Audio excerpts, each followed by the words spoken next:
General Ham, despite an awful lot of Western firepower being thrown at Colonel Gaddafi, he is still holding up in Ajdabiya. He is still attacking Misurata. This looks increasingly like, as the French have said, it could go on for a very long time.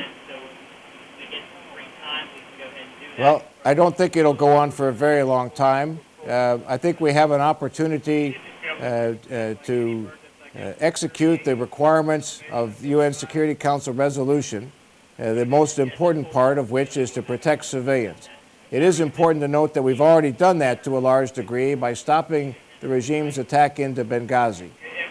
As you say, there are other places where civilians remain threatened by the regime, and we are doing our best each and every day and night to protect those civilians. In the urban areas where Gaddafi's forces still are attacking civilians, do you feel that you are hampered by the terms of the engagement because you can't go after Gaddafi's forces in those cities? I'm not hampered by the rules that we have because what constrains us mostly is our focus on precision and our very keen interest to prevent civilian casualties.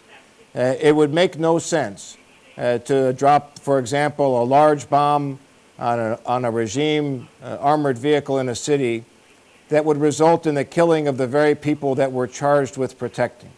So we are very, very careful and very precise. I would admit that it is a difficult target set, and we work very hard and the very best that we can to protect civilians from those regime threats that emanate from inside the cities, and we focus on that. But we take this mission very, very seriously. My mission is to protect those civilians, and I take that to heart. Is there anything more that you could do, that you would like to be able to do, to protect the civilians who are being attacked by Gaddafi's forces in the cities? Well, of course, the best thing to do to protect the civilians would be if the regime's military forces would comply with the will of the international community, withdraw from those cities and no longer threaten their people, no longer serve this government which has been determined or been assessed as illegitimate. That would be the best outcome of this. In terms of military, but it's fairly clear he's not going to do that.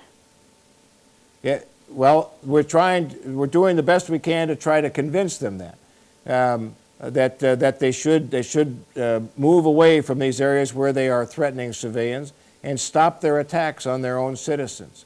But again, their leaders don't want them to do that. So we're in a difficult time right now, where we try to convince and compel the military forces to comply with the mandates of UN Security Council Resolution 1973.